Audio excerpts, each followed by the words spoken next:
and he is a mostly retired architect who later in life turned to digital photography and has done some remarkable work with that, and is an all-around great fellow, and has some really I've constantly been amazed at some of the artistic things that he comes up with, even on a vacation and a oceanside walk. But he's been documenting the city of Chicago with daily photographs, and has found a way to make that a statement of climate change and society in general. So I will turn it over to Tom Rossiter. I'm going to mute everybody and go ahead and unmute Tom. Thank you, Kirk. I'll share. You need to unmute yourself, Tom. I am unmuted now and sharing screen.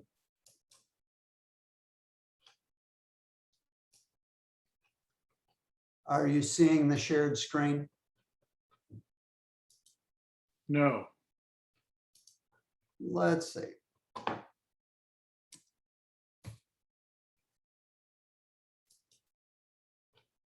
Let's go here, share. We're good now. Play, we'll go to full screen. So, hello, Ithaca City Club. Thank you for the good laughs. Good laughs are welcome these days in these times. So this is a project that I thought of as a year-long meditation. And the idea of it was to look deeply at the city and think about how we could live on the planet more sustainably. And so we'll talk about that in a moment. I thought I'd give you a little background. I started life as a potter. So what you're looking at here is some examples of pottery. The picture on the upper left is a lamp that I made in high school with sterling silver and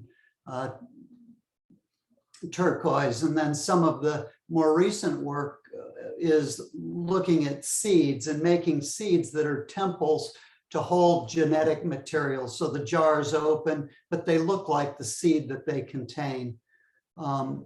I went to Rhode Island School of Design and Pottery, and quickly switched because I had worked as a professional potter in Laguna Beach, California, was never going to go to college. And when I decided to go, I had to pay for half of college. So I thought, well, I've already made $250 an hour being a potter, maybe I should try something else. So I started studying woodworking, and you're seeing some examples here on the right, a bed that I made of bent Honduras mahogany laminated and inlaid, and then a heavy timber piece with cast bronze legs. While I was at RISD, I had the great good fortune to work for Charles Eames in their studio in Venice Beach, California. I met him in front of the Franklin and Jefferson show at the Metropolitan Museum, and it took 2 years of writing in order to get an internship. I left RISD and I went to work at Skidmore, Owings and Merrill, a large firm in Chicago, globally known for architecture. And I was there for a batch of years. I went to a company called the Austin Company, and then we started a company which was a large design builder. And then we went and started a company called McClear, 3 of us in 1988, 3 people sitting in a room with a secretary. It became about 550 people. We sold it to AECOM, which is now the largest engineering firm in the world, with about 150,000 employees and annual revenues of about 25 billion a year. When they bought McClear, we were 550 people, they were 6,000 people. I stayed as president of McClear, and 8 years later when they went public, I thought, what is a guy that went to RISD as a potter doing in a dark suit and a white shirt, writing reports? This is miserable. So I left and decided I would go stand still in the world. So I picked up a camera originally with my son, just photographing nature. And I had been running all over the world, airplanes, commuting back and forth to San Francisco. And so the opportunity to be with a camera gave me permission to stand still in nature. And nature was one of the key subjects. So I photographed all over the world nature scenes and continue to do so to this day. I was also very interested in culture. This is an image that I took, 2 images at a temple in Kyoto, where the monk was walking towards me with his ancient robes and his young attendants, and then they were walking away. And there's a Buddhist idea of no coming, no going. And so that's the name of this piece, no coming, no going, only the present moment. And then I went on a trip to Copenhagen and fell in love with the American Institute of Architects that a fellow who'd worked for me organized. And I fell in love photographing architecture. So this is Trump Tower before it had the hideous sign on it. I photographed it for Skidmore, Owings & Merrill, and this led to a lot of other work. So I've photographed a lot of important buildings around the world for famous architects for the last, I'd say almost 15 years. I've also been taking great buildings of the world and cutting them open to look at the history, cultural, economic, social, artistic. This obviously is the Pantheon in Rome on the day of the Pentecost when they drop roses through the oculus. They send the firemen up there to drop bags of roses through, and then a photograph looking up. Hadrian built this in 136, and it's quite remarkable that it's still one of the most important buildings in the world at over 2,000 years old. Just a remarkable place. So I've done this with many buildings, and I continue to do it. Another project I got, which is kind of a precedent to the Anthropocene Mountain, I began to do this, which was one sky. And what I would do is I would photograph a city from the same point of view at sunrise and sunset. And it was supposed to bake the time, the passage of time into each image. And the sky became the water and the water became the sky. And this really allowed me the freedom to think about shooting the city of Chicago from the west, where there is no water, but we could simply use the sky. So here you're seeing Chicago, San Francisco, and New York. Thich Nhat Hanh was a big influence. I took my dad for his 80th birthday to a retreat with Thich Nhat Hanh in Estes Park, Colorado. And one of the things he talked about, he was teaching the little children to drink tea. And he said, I drink my tea and I drink my cloud. And he said, if you look deeply in a cup of tea, you can understand the entire universe. The clouds, the rain, the soil, the hard work, the transportation that it takes to enjoy a cup of tea. I'd been thinking about that, and I was thinking about it relative to the city, that the city is really the most important building block of human habitation going forward. And so I thought I would set up this investigation looking at the city to understand it more deeply. And so what we're going to do now is you're going to see the result of that effort. I've done the full-length video is about an hour and 20 minutes long. So I'm not going to put you to that test. We're going to watch an excerpt of one that's been sped up, but you'll get an idea, and it raises certain questions about cities. And I'll offer one other thing. Here in my hands is this month's issue, which just arrived yesterday, of Architectural Record, and it's talking about reimagining the city. Everybody declared when COVID hit that the city would be dead. In fact, the cities are not dead, and we need to reimagine them. Everybody can't move to upstate New York. The world, 70% of the planet is going to live in dense urban environments. So sit back and enjoy a look at Chicago, and not as Chicago, but almost look at it as a mountain range, as if we were shooting a mountain range. It's a time lapse from day to day, not day to night. So we put it in the context of the weather, the environment that it sits on, and we begin to think about the city and its relationship to the rest of the planet. So I won't go into this. I think we just sort of did.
Tom, I don't know if there's one supposed to be there, but there's no soundtrack. That is intentional. Good.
Did you develop your own software to create all these effects? No. So I shot the various videos, and some of them, like the forest fire, I actually sent a friend of mine who's a forest ranger in Colorado a camera to shoot video. He never got any. So that was purchased from Shutterstock or Adobe. So those pieces, but for instance, the Milky Way and some of the others, or the time lapse of the moon rising, or Niagara Falls hitting the city and the water filling up. Those are all separate pieces that I shot. And then I had a very skilled video editor composite those things. And I made very, very careful, detailed masks of the city so that we could separate the city and the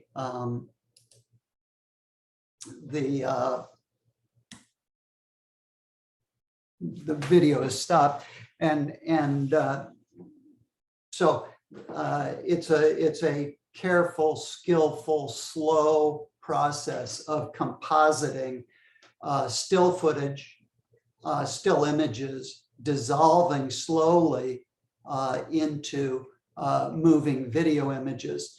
And so these special images, so what you noticed is that once a month the moon comes, and it's kind of a metronome in the piece, and there are obviously 12 full moon nights, and then these different events happen, like this murmuration. And the murmuration is not so much just about birds, but what is the relationship of the built environment to the natural environment? And that's what this really speaks to. Or what if we turn the lights out? The Milky Way is not gone from Chicago, it's here. But if we turned all the light out, we could see the Milky Way. And so I began to think about looking deeply at the city. If it were dark, look what we could see, but we don't necessarily think of light as pollution. And then on the moon, look at all the electricity, look at all the what's going on. And so I began to think about cities as compilations of systems: plumbing, water, traffic, lighting, and what is the impact of how we organize cities, not just within the city itself, but on the broader environment. How high will the water rise with the polar ice caps melting? A lot of discussion about major cities facing devastating water rise. I was photographing a fancy house on the lake, Michigan, in one of the northern suburbs here in Chicago in October last year, when the fires were burning in California, and it was a clear day, but the sun never rose, and there was this orange haze, and from the Gulf Stream, all of the smoke was sitting over Chicago. And so that's when this piece came to be, when I saw that, in fact, we were impacted, and the whole planet gets impacted by weather events. We think they're isolated. And that's another thing about how the piece is organized. These things are episodic. They come up like they do in the news, and then they go away. We no longer concentrate on them.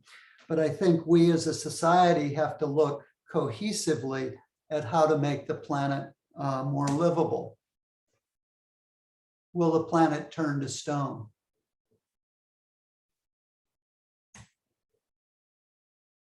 And then obviously, I shot this time lapse. It was after the Cubs had won the pennant. And so it was all the people on the street on Michigan Avenue.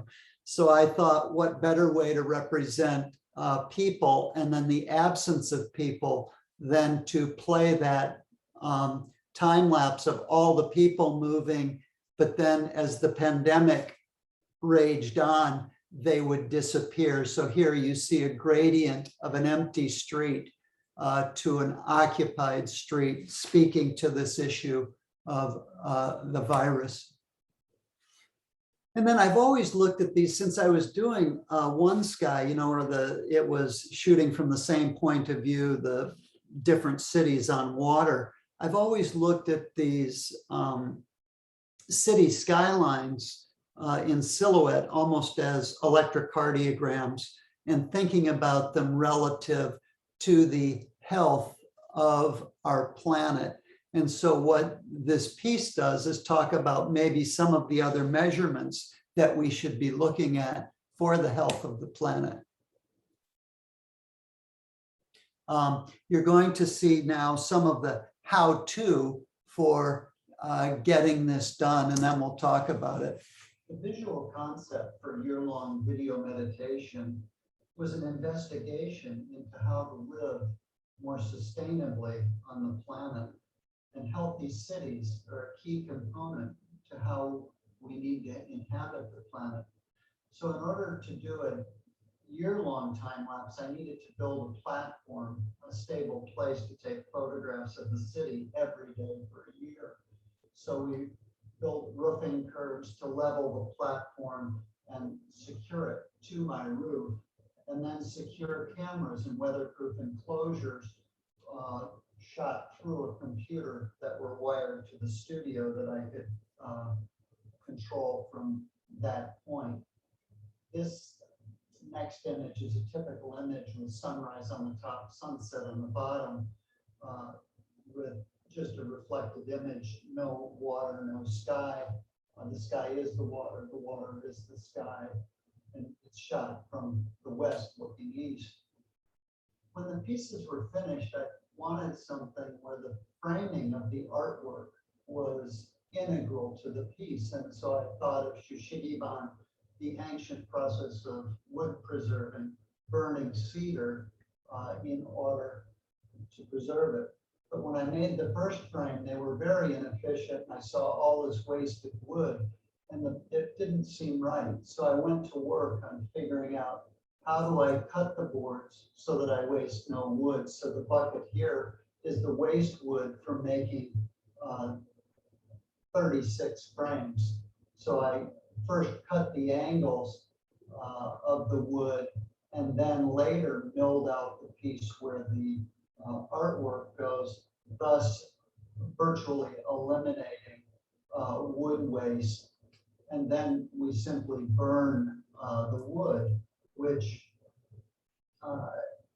pests don't like, and it waterproofs the wood. It would make a temple last for 1,200 years rather than 800 years, which is how it was originally done. But I felt it was apropos of what we're doing to the planet. And so it juxtaposes these sharp, crisp images.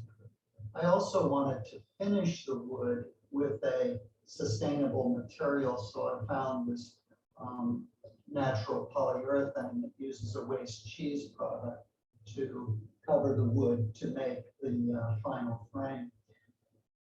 I also wanted to build a frame for television so that it would play only square images, so that it could play the meditation either in an art gallery or in someone's home. So I conceived of a frame where you take a traditional television and only a square aperture would show, and the piece could then be displayed. So this is really meant to ask a series of questions. How high will the water rise? Are we making a planet safe for the animals? How much of the planet will burn? What would happen if we turned the lights out? So I ask you to ask these questions of yourself and of me. Thank you.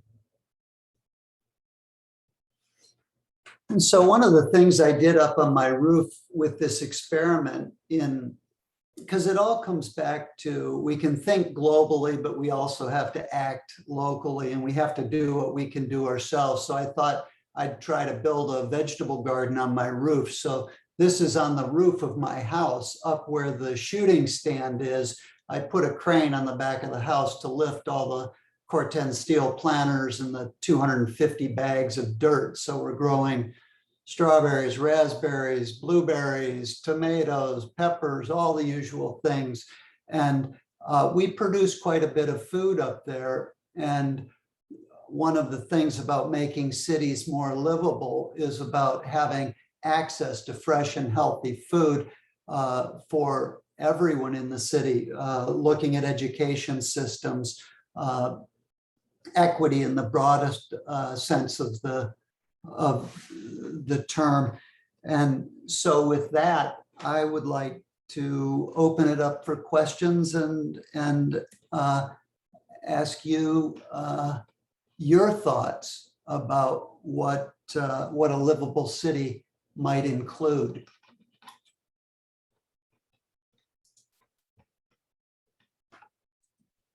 Thank you, Tom. Very good. Thanks, Tom. That was great. One of the things that bothers me about cities in general is the heat generated by paved surfaces and dark buildings and tar on the top of buildings. And, I know there are lots of notions and plans. I don't know how much has been done. I see pictures of some newer buildings that have a lot of agriculture as part of their makeup, but and you certainly have accomplished a lot. I've eaten plenty of vegetables from your roof, but that's the buy-in for that, and the possible maximal impact, I don't have a good feeling for.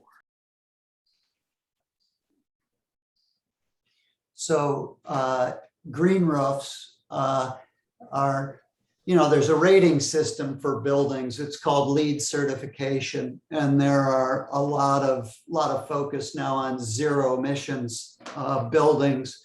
And part of that is green roofs. It's creating oxygen. It's generating power from photovoltaics. It's reusing wastewater, gray water schemes for landscape. So what I would say, if you're looking at the individual elements of a city, the problems are system-based problems. They're complex and they're interrelated. The structure of the building, the architecture of the building, the support for green roofs. Concrete is very, very carbon intensive. And so people are looking at new ways to build high-rise structures. So there's a lot of work being done. And then we also have to look at social fabric. Cities have worked best for the elite.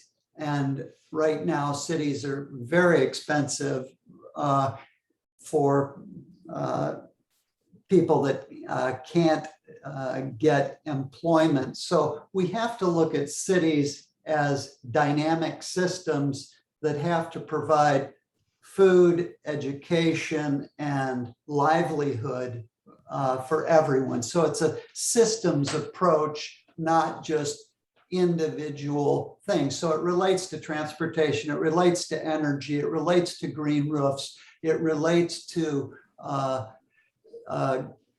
solar panels on, photovoltaic cells on outsides of buildings. So there's a whole host of things.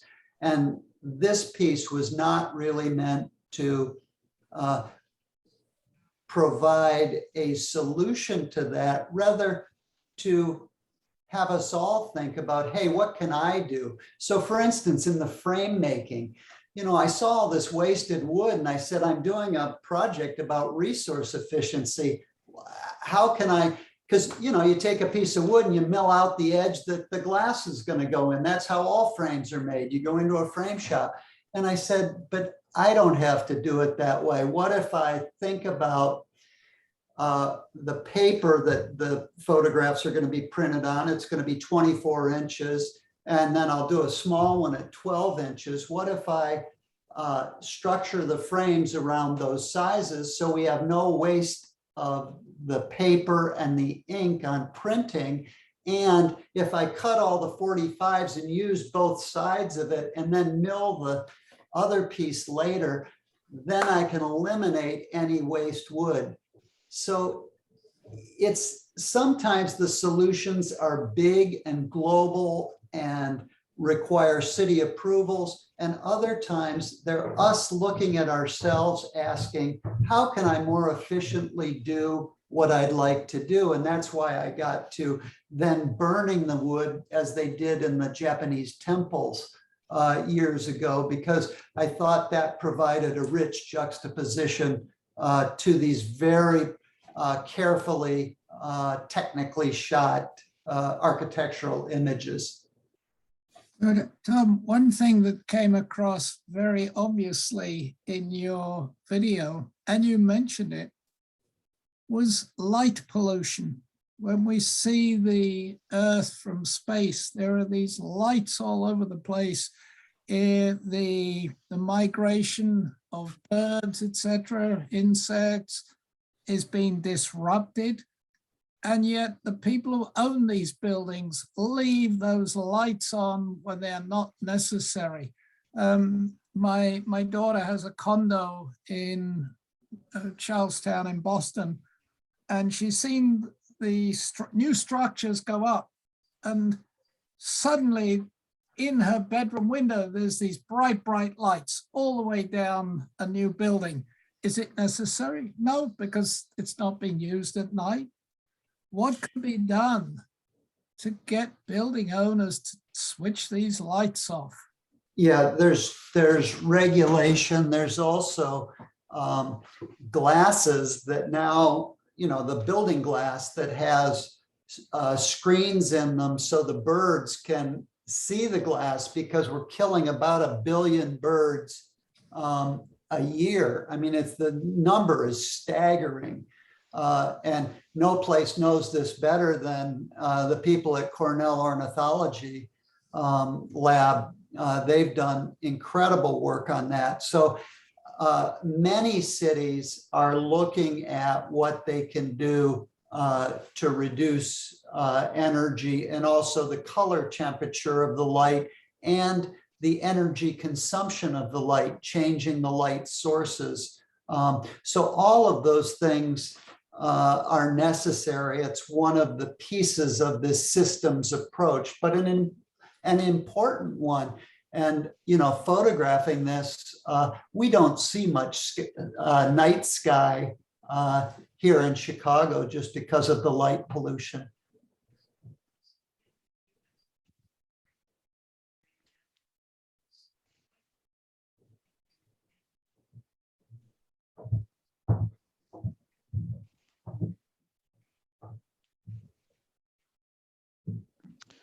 Any other questions or thoughts? Well, I only like to say that you make problems seem very beautiful. Well, it's interesting that you say that, because I think so much of the environmental movement has been the shock and awe, right? Show you horrific things. And I think both are true. We see the wonder of nature and we see its devastation.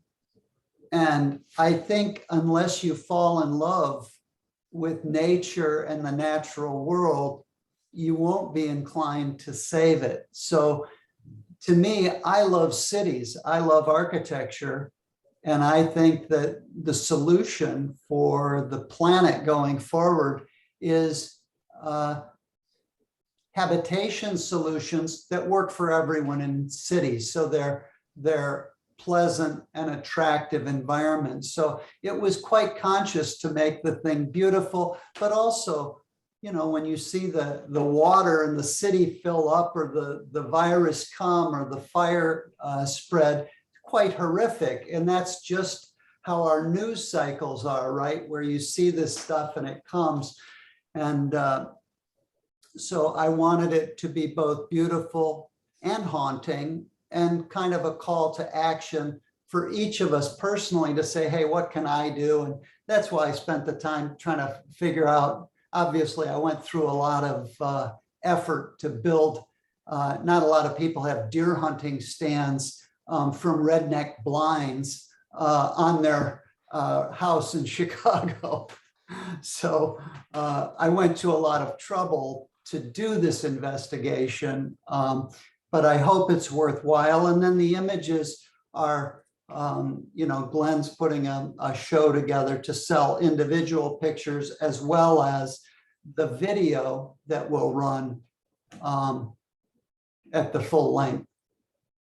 So where are you showing the video? Are you putting it in various art museums, or where? It's right now, there's the Chicago Architectural Biennial, which is every 2-year exhibition of major thoughts. And the one in Chicago this year is about reimagining the city.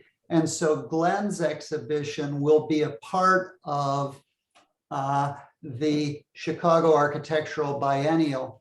Additionally, it will be shown at the Chicago Architecture Center, which is an architecture museum in downtown Chicago. If any of you have been to Chicago and taken the Chicago architecture tours on the boats, this is the organization that's behind that. And so they'll be showing it. And then also they'll be published in this quarter's Chicago Architect magazine. And then COP26, the United Nations Council on Climate Change. The Paris Accords were the last one. This one is going to be in November in Glasgow. And there's a building that is going to be projecting this piece on the outside of the building in Glasgow during the COP26 convention of the United Nations. So there's a series of outlets and venues, but we're always looking for more. There's been interest in Europe, and there's been some interest in Manhattan at the New York Architectural Center. So we'll see if those things come to fruition. This was brilliant, and I'm just so grateful for having been able to take it in. It was a meditation, absolutely. I'm just curious, has Thich Nhat Hanh been able to view this? Not yet. That's a good point. I could send it because I'm an active member of the Sangha here in Chicago, Lakeside Sangha. Ty, as you may or may not know, had a stroke. And so his speech is not very good. He's 94 years old, and he's now living back in Vietnam after leaving his monastery in France. But that's a fine idea. I would really like to get a copy to the Sangha in Thailand and in France. And so based on your suggestion, Bud, I'll do that. Wonderful, wonderful. It could be very healing. Yeah, and he's such an activist for talking about the planet and taking care of the earth. It's right. One of the key messages from Thai for many, many decades. Right. Thank you.